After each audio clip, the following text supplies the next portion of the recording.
চট্টগ্রাম নগরের পাঁচলাইশ এলাকায় জুলাই স্মৃতি উদ্যান উদ্বোধন করা হয়েছে। উদ্যানটি উদ্বোধন করেন গৃহায়ন ও গণপূর্ত মন্ত্রণালয়ের উপদেষ্টা আদিলুর রহমান খান। উদ্বোধনের পর পার্কটি সাধারণ মানুষের জন্য উন্মুক্ত করে দেওয়া হয়েছে। 1954 সালে পাঁচলাইশ পার্ক নামে স্থাপন করা হয়েছিল উদ্যানটি। প্রায় 12 কোটি 62 লাখ টাকা ব্যয়ে গত বছরের মাঝামাঝি সময়ে কাজ শেষ হয়। তবে দেশে পরিবর্তিত রাজনৈতিক পরিস্থিতির কারণে সেটি উদ্বোধন করা যায়নি। তাই এর নাম পাল্টে জুলাই স্মৃতি উদ্যান রাখা হয়।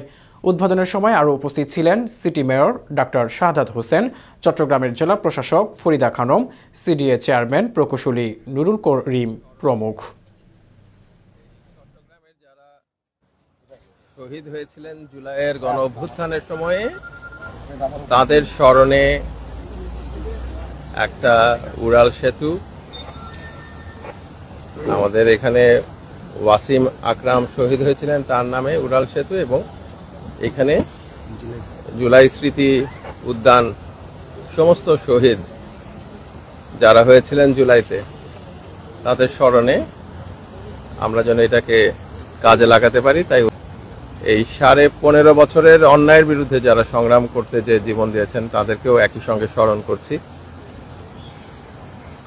বাংলাদেশটাতে যাতে আর কখনোই ফ্যাসিবাদ ফেরত আসতে না পারে, আগামী দিনের প্রজন্ম যেন এই উদ্যানে এসে বা উড়াল সেতুর উপর দিয়ে যাওয়ার সময় পার্কটা আমি চিনতাম, যেখানে আমাদের শৈশবকাল এখানে কেটেছে, আমরা আড্ডা মারতাম অনেক।